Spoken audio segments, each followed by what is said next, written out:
This is not really my invention. This was conceived by Mrs. Pocket. It's totally her idea, and I helped her bring it to life. I built it to her exact specifications, and she's loved it so much that I'm making a video so you can make one too. Here's how it works. These, what are called book rings, snap up, and then you can access it. And the little tabs act as index cards for all of your index cards. When the rings are down, it stands, it protects them, and it organizes it all. And if you're organizational, like Mrs. Pocket is, you can have it loaded to the gills with your personal information in no time. She's a woman of theory. I'm a man of action. So she came up with it, I built it. The board itself is made from clipboard material.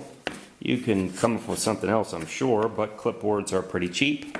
$1 will get you probably 2 of these. Just to be crystal clear, with a standard clipboard, it's made up of enough hardboard to be able to easily get 4 pieces like this. You'll need some 3x5 index cards, also cheap, 70 cents maybe, and then book rings, probably about $1 for 2. These snap shut, and that allows you to take a specific index card out and then replace it whenever you want to. And the last thing we'll want is a colorful package of tabbed index cards. This will be enough for 2. So everything we see here is enough to make a pair of organizers. Organize, reorganize, and then reorganize again. These rivets can easily be punched out. It only takes a second, and you don't want to skip this step because we don't want metal anywhere near our table saw.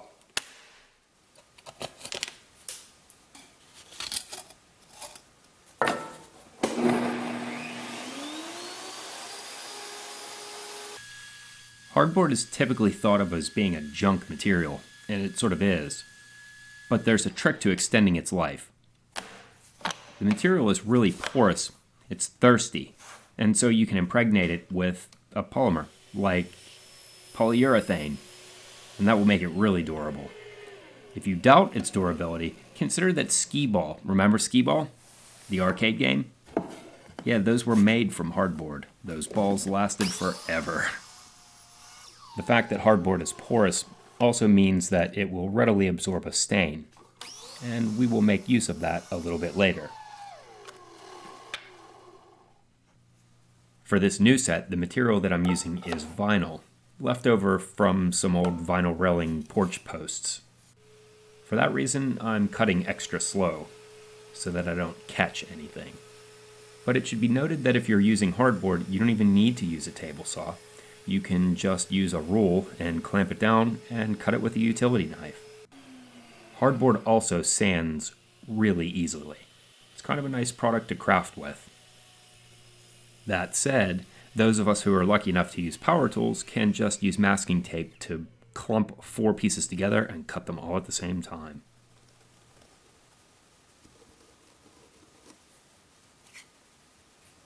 Dimensions of the thing are about 3 9/16 by 5 1/16, and then the holes are located to their center at about 1/2 inch from the top, and from the side about 1 1/8 inches.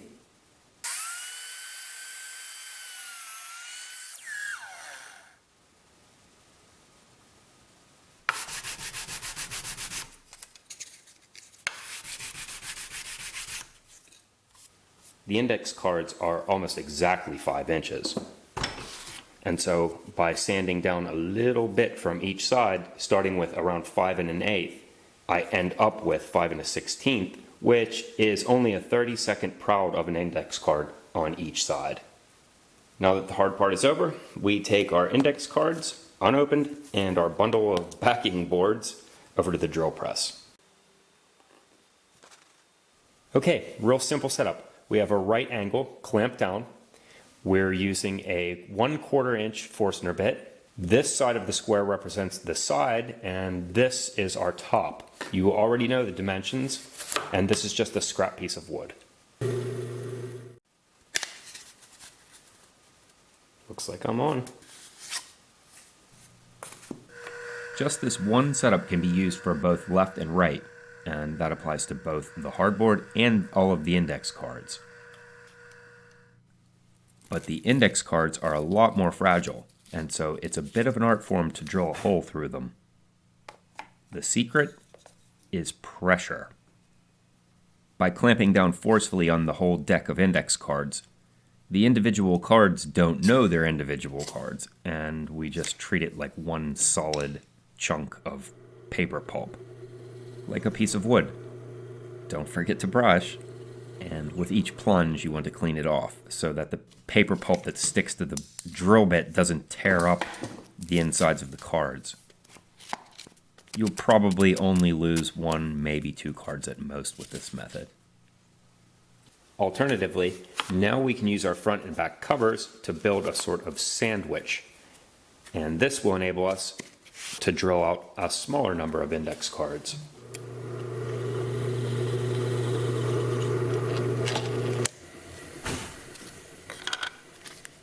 Next up is everybody's favorite, sanding. If you're using plastic or acrylic, it can quickly become a chore. If you're using hardboard, it will be exactly the opposite. You have to be super careful not to overdo it, in fact. Just lightly knock down the corners and the edges. Finish it off with 5 or 6 strokes of a really light sandpaper, like 220 grit. And then it's time to finish. Prepare a couple of samples with those leftover scraps, and then take a look at them in real sunlight. The trick to applying a stain is to do it quickly. You want to put it on fast and heavy. Don't linger. Wipe it off as quickly as you can. Don't give it time to set in too deep. And don't give it time to stain your fingers. Yes, of course, gloves are the perfect solution, but I don't want to waste your time complaining about the lack of affordable gloves on the market that actually fit. And because stain does clean up rather easily using mineral spirits, I typically don't use gloves for exposures that are under 2 or 3 minutes. And as far as I can tell, the low toxicity of mineral spirits makes it a reasonably small risk. That said, it can do strange things to your hands if you touch it for too long, so get it off quickly. Let me show you how.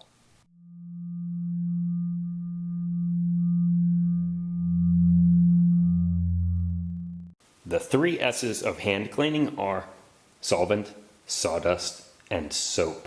First, some mineral spirits on a paper towel. Apply directly to the forehead. to the skin if it's a severe case. Next step, sawdust, which you should have a bucket full of it in your shop.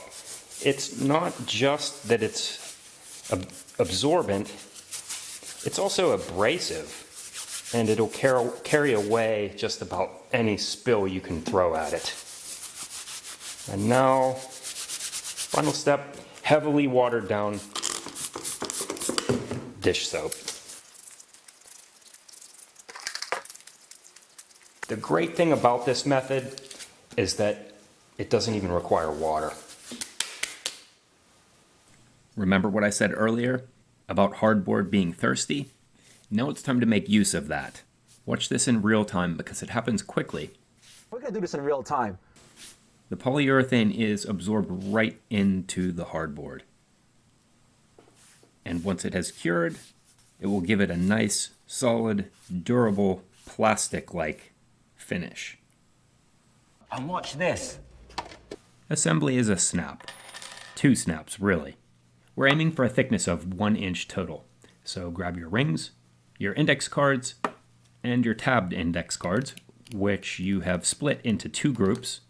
That will be 24 tabbed index cards, and about 65 regular index cards to give you that inch. Or make any other combination that adds up to about 90 cards. The whole point is customization. You can mix and match with all sorts of combinations to get it however you want. And then, of course, later you'll easily be able to rearrange the cards however you like them. And speaking of customization, you can add some rub-on decals to further personalize this. Just be sure, for the sake of durability, that you put a top coat over the decal if you want it to last. A nice easy top coat is something water-based and or acrylic. Another simple way to top coat it is to use a decoupage glue. Those are cheap and easy to find. But of course you could also use the polyurethane. It's just stickier. I would also advise that you use something that is not high gloss. Stick with something satin, something with a low sheen.